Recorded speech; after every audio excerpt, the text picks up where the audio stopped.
New Mexico State head coach Marvin Menzies and student athletes Bonja C. and Daniel Mullings. We'll open it up with the coach with a comment, and then we'll take some questions. This thing is tall. This was for a player. It was set for a player.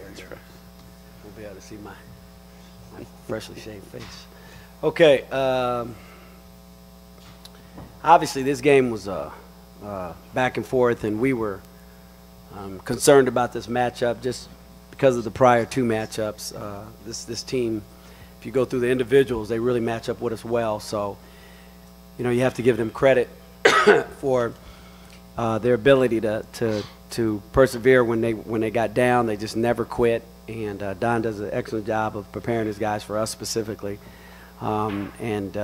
Today we had a couple runs that just kind of solidified it, but it's a game of runs, and so I was happy that we were able to not just make a run, but, you know, sustain it. I think Bonja's 2, I think they got down to 5, and I think Bonja made a 2, and then he came back and made a 3, and they got back to 10, and then we had another run. They had another couple runs, a couple points, and then Daniel had his, where he had a couple, I think, back to back and made some good plays. So you expect your marquee players to do marquee things for you, and I was happy that both these guys stepped up tonight. So it's the schedule's in place to get ready for the next game, and that's what we'll focus on going forward. All right, we'll open up the questions. If you've got a question, please raise your hand. We'll bring the microphone over to you. Jason Groves will have one eventually. He's trying to be kind to the other people in the room, but you can go to him first. Coach, you mentioned that Idaho matches up with you guys really well. How were you able to control them in the second half with those matchup issues? Well, I think our defensive coordinator, Paul Weir, did a very good job with the defensive game plan. He put we talked about it as a staff, but you know, it was a great suggestion, I thought, and so we rolled with it and pressing and doing a full court press back to a zone. We thought we were just going to start like that because of their lineup, and then it was so effective for us. We just stayed in it. So that was one thing that kept us out of foul trouble. We did have Bonja had picked up a couple early ones. He's so athletic and long and active that he got dinged for a couple early, but the rest of the guys weathered the storm while he was on the bench, and then he was able to come back and give us really, really good quality. I think he played the whole second half. I don't think I took him out the game. So to answer your question, I think the zone was very beneficial for us. Coach, this will be the last time that you face Kyle Barone.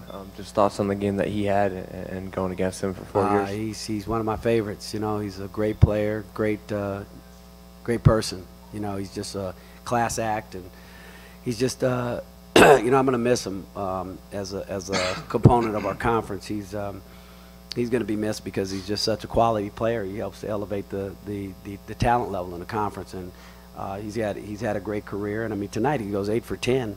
He's 5 for 5 at the half in foul trouble. You know, he plays 12 minutes and has 11 points. I mean, he's just he earned the honor of being the conference MVP for the regular season for sure.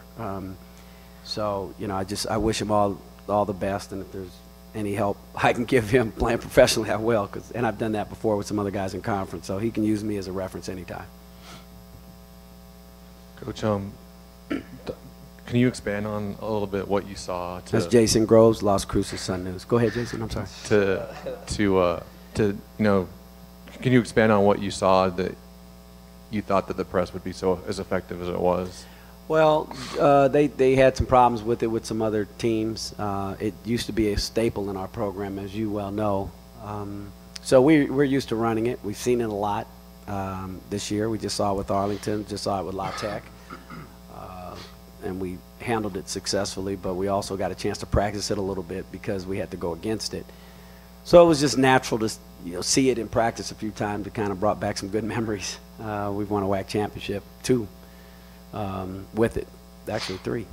The first year we won a regular season too. So it's been a staple in our program, and sometimes you know, you got to go back to old things that are effective, and that's what we did. The players, for the players, did you guys think that you would be able to stay in the zone for as long as you did. I mean, they were, I think, 1 for 7 from 3 in the first half. Did you think it was going to be effective the whole game like it was? I mean, yeah, we had a little idea it could be effective. Like you said, they went 1 for 7 in the first half, and we just thought that, you know, it's working for us, so why not stick with it? And then talk about attacking their zone, if you could. I mean, you really got into the paint, I thought, throughout the game. Yeah, you know, going into this game, we watched film on our games prior to this one, and we noticed that we weren't attacking them a lot. And so we made it an emphasis that the coach kept telling me, you know, once we swing it and get inside-out touches, that there's going to be holes in the zone, and I'm going to be able to attack as well as everybody else on the perimeter. And that's what I just tried to do to be effective. Coach, looking ahead, looking ahead, how does your matchup change going up against Denver compared to Texas State? Either or. You're saying how's our matchup change? Yeah.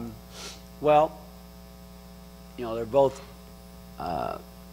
very different teams. So, you know, we got to wait here in a couple hours, 2.5 hours or so, we'll know who our opponent is. And the way it works, you know, on our excuse me, on our staff is that basically different guys have different scouts, and as a point person, and then I'll oversee the total scout. So what we have is an opportunity to have one coach who had Texas State and another coach who had Denver to already kind of get a little bit of proactive work in terms of what we're going to show, what we're going to do, and we won't sleep much tonight in getting the guys ready to give them the information they need. We just got to make sure that we do a good job of defensively, the defensive game plan. You know, at this stage of the season, you are who you are offensively. You're not going to add any new sets between yesterday and today, and today and tomorrow. So they're going to know what they're going to see, that they have to defend it, and as a